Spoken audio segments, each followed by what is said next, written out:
जय हिंद साथियों, सूर्या क्लासेज के यूट्यूब चैनल पे आप सभी का स्वागत है। मैं सूर्यकांत आप सभी को गणित सिखाऊंगा। और जैसा कि हम पढ़ रहे थे प्रतिशत प्रतिशत में हमने बहुत कुछ जाना था और हम सीख रहे थे कि क्रमागत वृद्धि कैसे होती है। जैसे दो वृद्धि, एक x% की हो रही है और एक y% की हो रही है और दोनों धनात्मक है। एक x धनात्मक है और एक y धनात्मक है, तो इनका सम्मिलित रूप क्या होगा? इनका सम्मिलित रूप या सम्मिलित वृद्धि क्या होगी? तो इनकी वृद्धि होगी x plus Y plus x Y by 100। इस फार्मूले से हम सवाल करना सीख रहे थे। और उसी प्रकार में हम सीखना चाह रहे थे कि जैसे त्रिभुज है, चतुर्भुज है या वर्ग है या फिर आयत है, इन सब चीजों में जैसे देखिए आपका आयत है, वर्ग है, वृत्त है, ठीक है, वृत्त है, ये सारी चीजें हैं। जैसे आयत है, आयत की लंबाई को बढ़ाया गया है और चौड़ाई को भी बढ़ाया गया। आयत में लंबाई चौड़ाई। वर्ग है, वर्ग में इसी तरीके से वर्ग में लंबाई और चौड़ाई दोनों बराबर होती है, इसलिए इसमें एक ही चीज होती है, भुजा। क्या होती है? भुजा होती है, केवल भुजा होती है। वृत्त में क्या होता है? त्रिज्या होती है, वृत्त में त्रिज्या होती है। तो अगर त्रिज्या के मान में कोई परिवर्तन किया जाएगा, बढ़ाया या घटाया जाएगा, तो उसके क्षेत्रफल पर प्रभाव पड़ेगा। इसी प्रकार वर्ग की भुजा में कोई परिवर्तन किया जाएगा तो इसके क्षेत्रफल पर प्रभाव पड़ेगा। और ऐसे ही अगर आयत की लंबाई और चौड़ाई में कोई परिवर्तन किया जाएगा तो आयत की क्षेत्रफल में परिवर्तन होगा। ठीक है, तो इसके लिए हमको वर्ग, आयत और वृत्त के क्षेत्रफल का फार्मूला याद होना बहुत आवश्यक है। जैसे अब एक सवाल करते हैं, हम एक सवाल करते हैं वृत्त पर। प्रश्न है आपका, एक वृत्त की त्रिज्या में, एक वृत्त की त्रिज्या में 20% की कमी कर दी गई।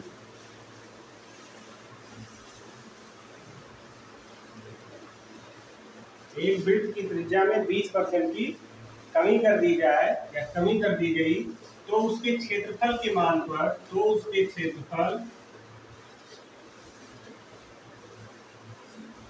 क्या प्रभाव पड़ेगा? क्या प्रभाव पड़ेगा? अब देखिए, वृत्त की त्रिज्या है, क्षेत्रफल होता है वृत्त का पाई आर स्क्वायर। ठीक है, पाई आर स्क्वायर, यानी कि त्रिज्या का कितनी बार गुणा होता है? 2 बार।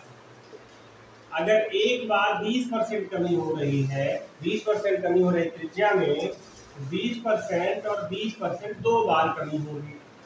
और जब 2 बार कमी होगी तो ऐसी स्थिति में, जब 2 बार कमी होगी तो ऐसी स्थिति में क्या लगाएंगे? Minus x minus y, minus minus में रखेंगे और माइनस में रखने पर प्रतिशत वृद्धि या कमी, अभी आपको पता थोड़ी है वृद्धि या कमी, कैसे निकालेंगे? Minus x minus y plus x Y by 100। Minus x minus y plus x Y by 100। यहाँ से माइनस एक्स की जगह -20 रखेंगे, क्योंकि त्रिज्या समान होती है वृत्त की, आर स्क्वायर रहता है और एक वृत्त की त्रिज्या समान होती है, मतलब परिधि, ये परिधि है मान लो, तो ये वही त्रिज्या आर यहाँ भी होगी, वही त्रिज्या आर यहाँ भी होगी, वही त्रिज्या आर यहाँ भी होगी। यानी 20% यहाँ भी कमी होगी और 20% यहाँ भी कमी होगी और 20% यहाँ भी कमी होगी। प्रत्येक दिशा में परिधि पर वृत्त में 20% की ही कमी होगी। ठीक है, यहाँ पर -20 फिर से लिखेंगे और प्लस 20 × 20 बटे 100।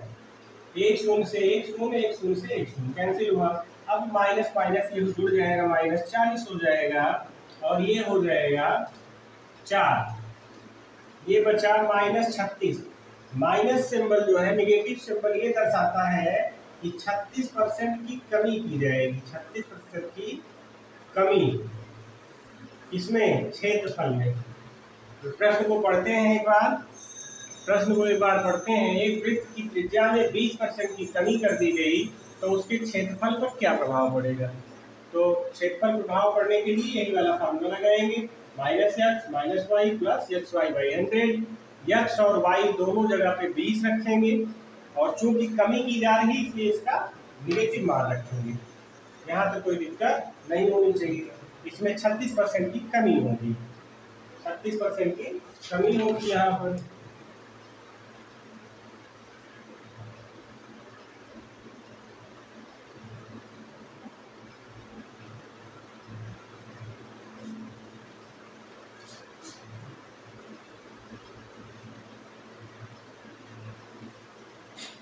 ऐसे ही एक सवाल आयतन पे देखते हैं। एक सवाल आयतन पर देखते हैं।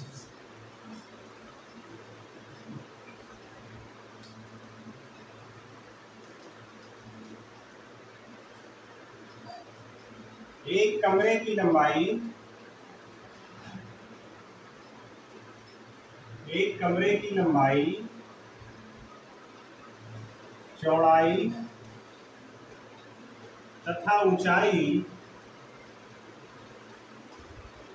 लंबाई चौड़ाई तथा ऊंचाई क्रमशः 10%, 20%, 30% बढ़ा दिया जाए, बढ़ा दिया जाए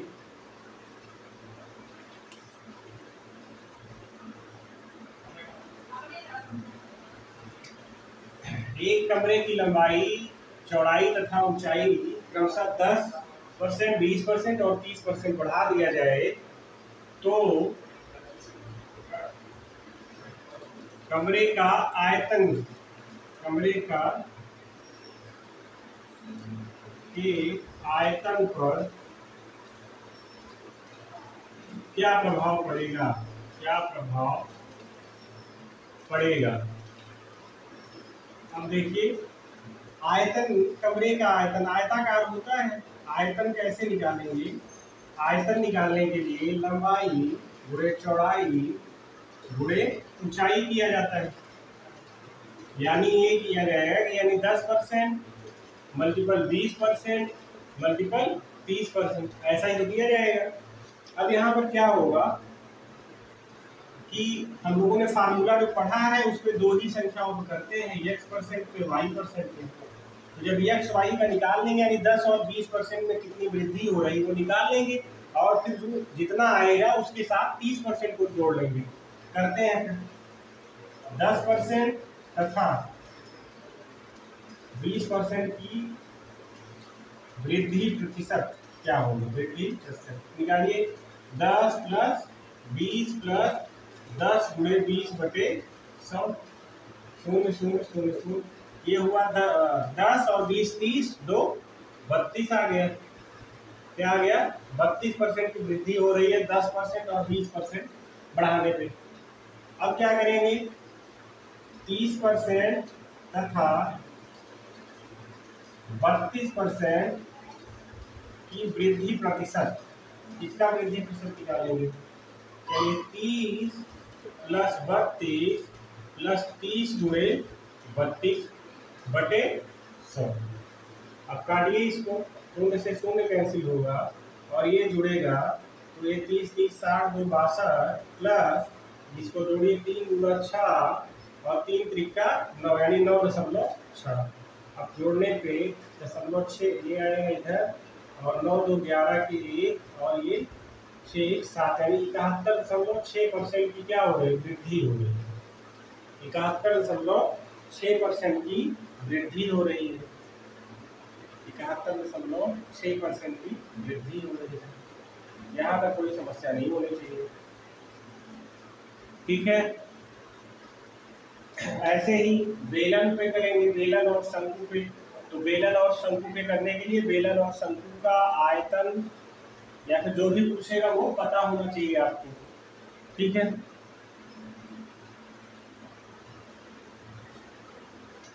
इसके बाद अगला क्वेश्चन देखते हैं बेलन पर। जैसे प्रश्न है, एक बेलन के आधार की त्रिज्या, एक बेलन के आधार की त्रिज्या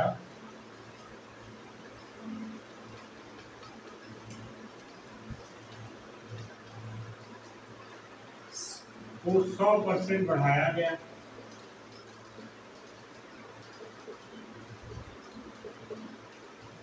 अब इसके आयतन पर क्या प्रभाव पड़ेगा? इसके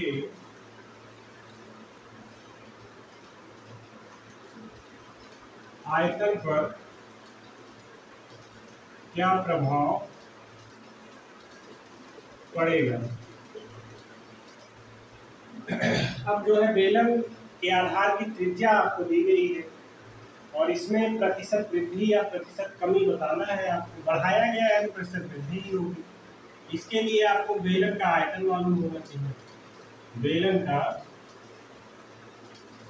आयतन, और बेलन का आयतन होता है 1/3 पाई आर स्क्वायर एच, ठीक है। वो तो शंकु का हो जाएगा।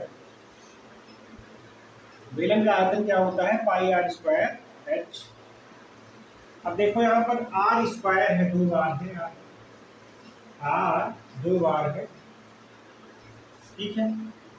आर 2 बार है, एच पर कोई प्रभाव नहीं पड़ रहा है, आर पर कोई पाई का मतलब कोई नहीं निकलेगा, पाई नियतांक है। केवल त्रिज्या को बढ़ाया जा रहा है। तो त्रिज्या को कितनी बार बढ़ाएंगे? 100% और प्लस 100% ना, यही तो है। तो प्रतिशत वृद्धि क्या होगी? प्रतिशत वृद्धि बराबर 100 प्लस 100 मल्टीपल 100 बाई 100। ये 100 और 100 और 100 और 300% की वृद्धि होगी यदि एक बेलन के आधार की त्रिज्या को 100% बढ़ाया जाएगा। ठीक, यहाँ तक कोई समस्या नहीं होनी चाहिए, यहाँ तक कोई समस्या नहीं होनी चाहिए आपको। अब एक घन पर सवाल देखते हैं। घन पर एक सवाल देखते हैं। प्रश्न बन रहा है आपका, घन पे एक घन की त्रिज्या को, घन की त्रिज्या को 100% बढ़ाया गया। इसके आयतन पर क्या प्रभाव पड़ेगा? आयतन पर क्या प्रभाव पड़ेगा?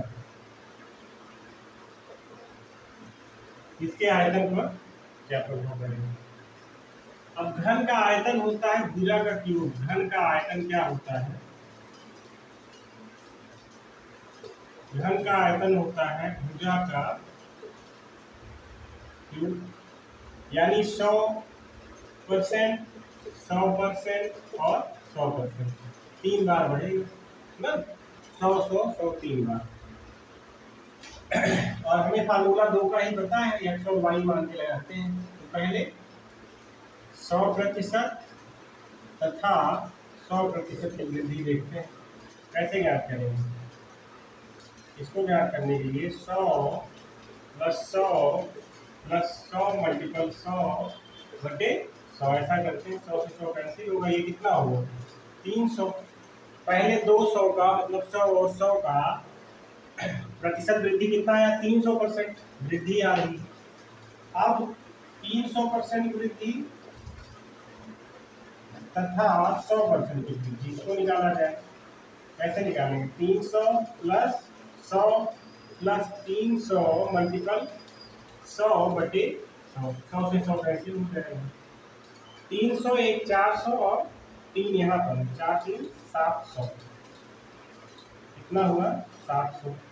700% की वृद्धि होगी यदि घन की त्रिज्या को 100% बढ़ाया जाएगा तो। ठीक है, यहाँ तक कोई दिक्कत नहीं होनी चाहिए आपको। ये इस प्रकार से छोटे छोटे सवाल बनते हैं इस पर। मुझे लगता है कि यहाँ तक आपको लगाने की कोई समस्या नहीं होगी। एक सवाल गोले पे देख लिया जाता है, गोले पे एक सवाल देख लिया जाता है। यदि आपको फार्मूले याद रहेंगे तब प्रतिशत वृद्धि या प्रतिशत कमी निकालने में कोई कठिनाई नहीं होगी।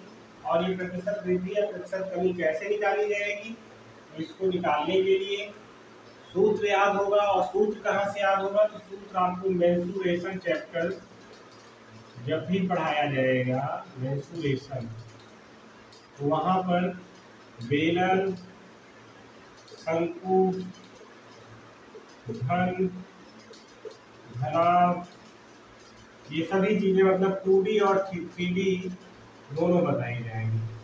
2 डायमेंशनल और 3 डायमेंशनल, ये दोनों चीजें बताई जाएंगी वहाँ पर। अब एक क्वेश्चन गोले में कर लेते हैं। गोले की प्रत्येक भुजा को, प्रश्न है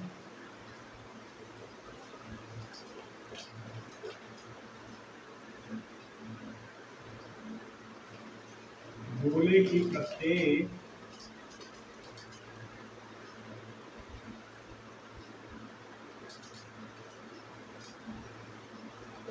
त्रिज्या को 10% कम कर दिया गया, 10% कम किया जाए तो इसके आयतन पर क्या प्रभाव पड़ेगा। तो इसके आयतन पर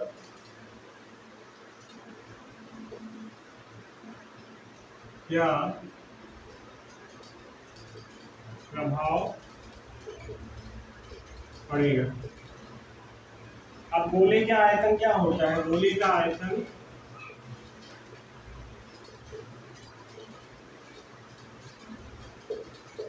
4/3 पाई r क्यूब होता है। यानी r 3 बार है, यानी 10 10 10 3 बार होगा। कमी जो होगी 3 बार होगी। पहले 2 बार जो हो रही है 10% की कमी और 10% की कमी हो रही है ना, कमी होगी तो नीचे की तरफ तेज होगा। तो कैसे -10 और +10 गुणे 10/100, इससे क्या आएगा 10 10 20, और 20 में से 1 कम करेंगे 19% की कमी होगी, है ना।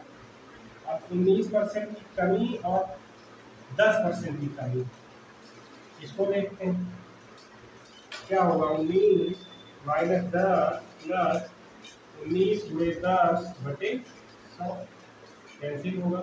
19 10 29 -1.9, ये यहाँ होगा 19। तो ये हो जाएगा 29 में से ये इतना 1 आएगा यहाँ पे, 28 बचा, 28 में से 27.1% की क्या होगी, कमी होगी। 27.1% की कमी होगी यहाँ पे, क्योंकि कमी इसके त्रिज्या को कम किया जा रहा है ना। तो कम करने पर फार्मूला बनता है आपका -x - y + xy/100। इस फार्मूले को 2 बार लगाएंगे, एक बार 10 और 10 में, दोबारा 10 और -19 यानी 19 में। ठीक है, यहाँ तक कोई दिक्कत नहीं होनी चाहिए आपको। अब एक सवाल हम लोग त्रिभुज पे करते हैं, एक सवाल त्रिभुज पे करने का प्रयास करते हैं।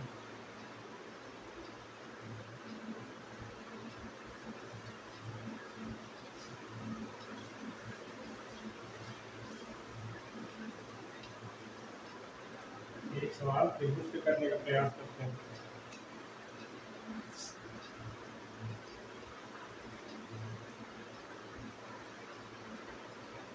एक समकोण त्रिभुज के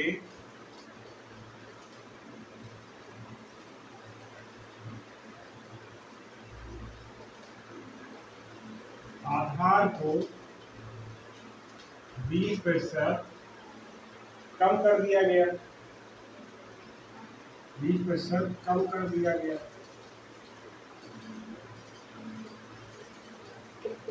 जबकि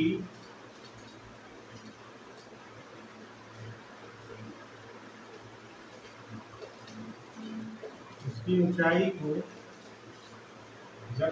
ऊंचाई को 40% बढ़ा दिया गया।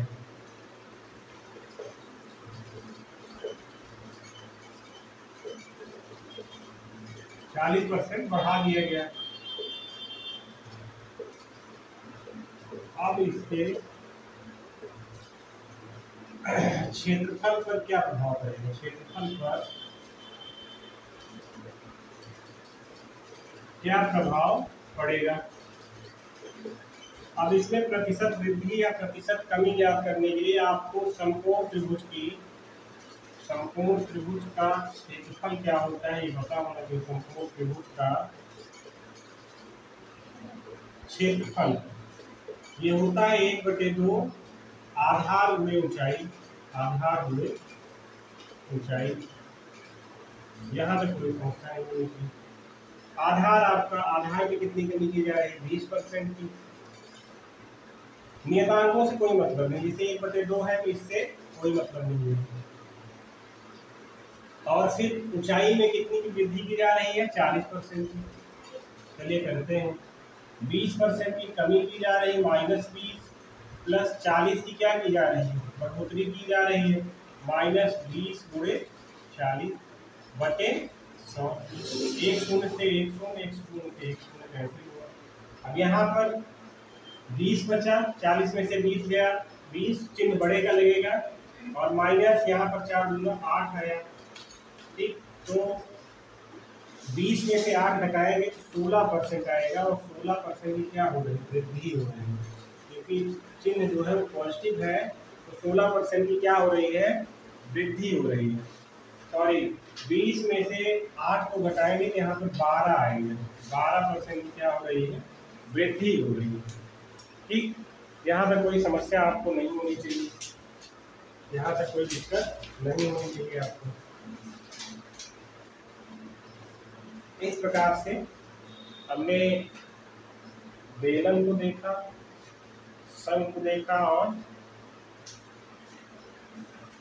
त्रिभुज, ये सब चीजें देखी और जो भी छूट रहा है वो सब इसी फार्मूले से ही लगेगा।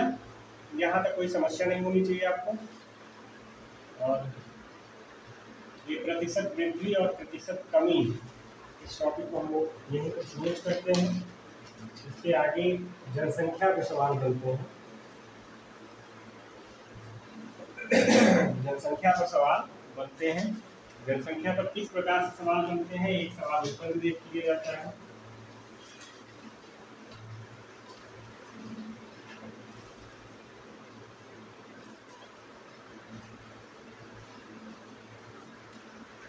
पहले तो इसके फार्मूले लिखेंगे।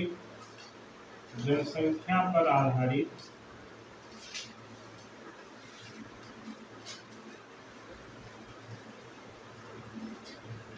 बस,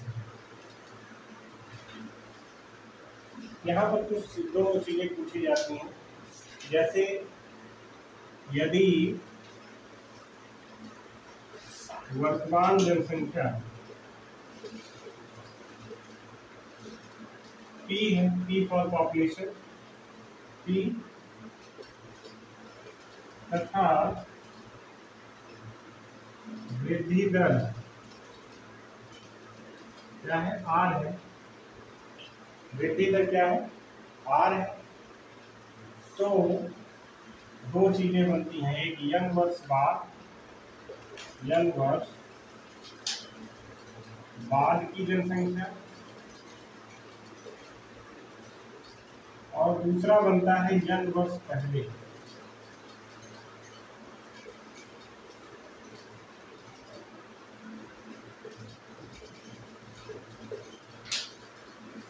यंग वर्ष की पहले की जनसंख्या। अब यंग वर्ष बाद की जनसंख्या क्या होगी?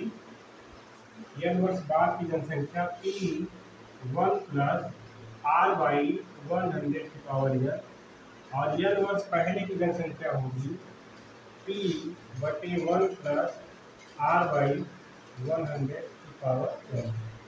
ये दो फार्मूले होंगे। ठीक है, इन्हीं पर हम लोग जनसंख्या वाले सवाल करेंगे। तो एक सवाल को देखते हैं, एक प्रश्न को देखा जाता है कि किस प्रकार से करेंगे जनसंख्या वाले सवाल।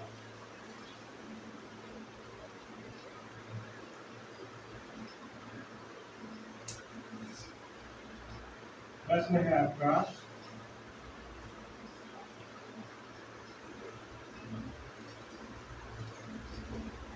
एक गांव की जनसंख्या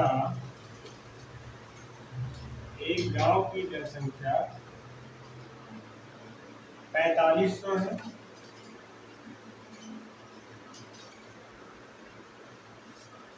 गांव में जनसंख्या वृद्धि दर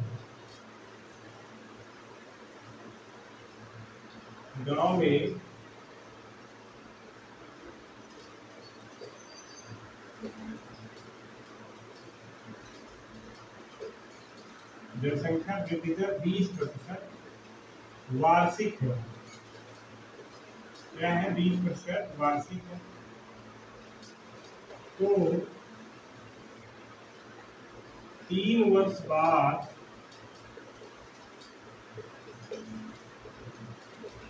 गांव की जनसंख्या कितनी होती है?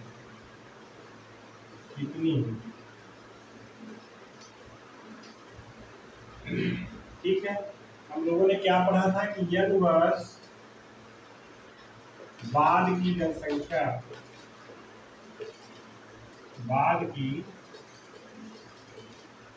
जनसंख्या निकालने के लिए क्या करते हैं, p ब्रैकेट में 1 + r/100⁻n।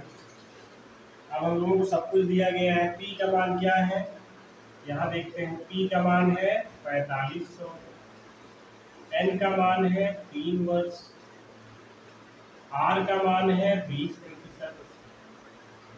इसी फार्मूले पर रख दिया जाए। देखते हैं, 4500 ब्रैकेट में 1 + 20/100 और ये n का मान क्या है, 3 वर्ष। करते हैं, 4500 ब्रैकेट में 120 बचेगा बटे 100/3। यहाँ तक कोई समस्या नहीं होनी चाहिए। अब इसको काट दिया जाए, 20 छक्का 120, 20 × 600। ये बचा यहाँ पे 4500 गुणे 6/5 कितनी बार, 3 बार। 6/5 कितनी बार, 3 बार।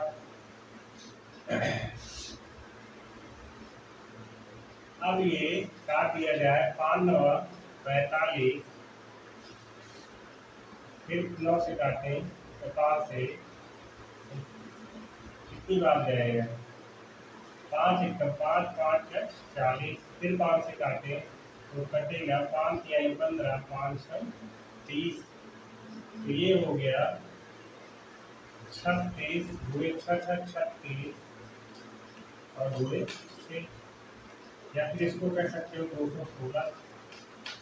216 का 36 में जब गुणा करेंगे, 216 का 36 में जब गुणा करेंगे कितना आएगा, कर लिया जाए।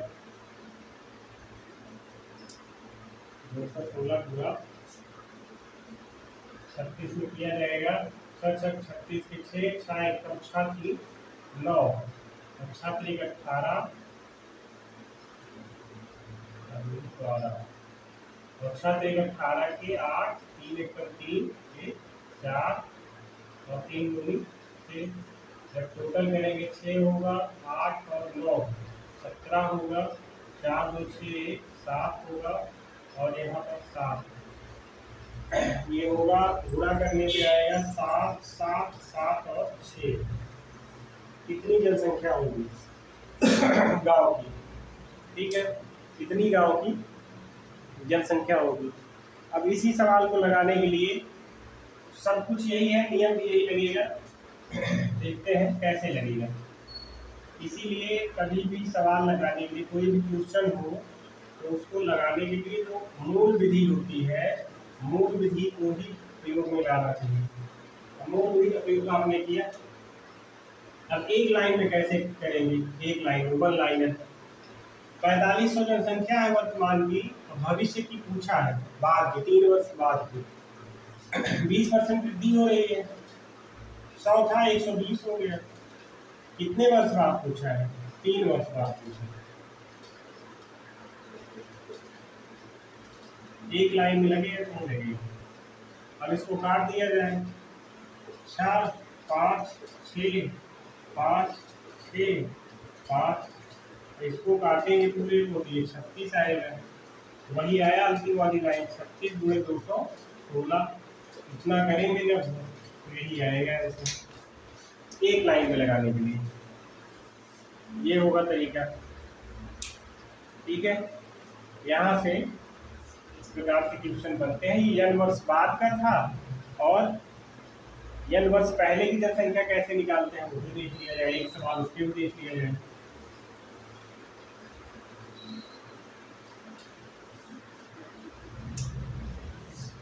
प्रश्न है,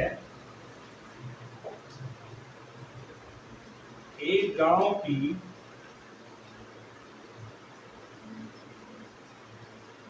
वर्तमान आबादी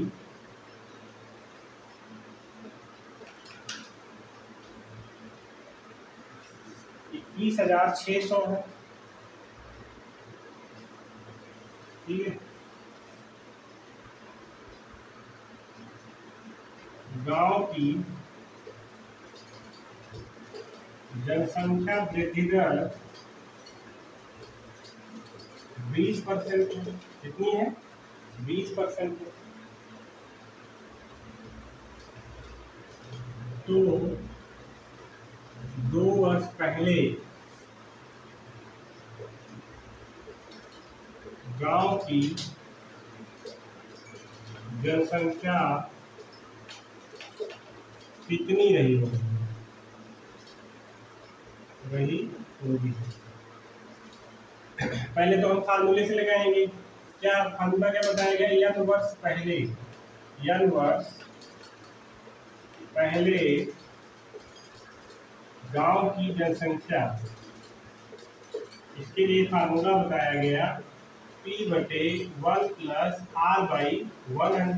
R/100⁴ आपको सब कुछ पता है। P कितना है, 21,600। R कितना है, 20%। n कितना है, 2 वर्ष ना, यही तो है। अब सब रख दिया जाए मान इसमें।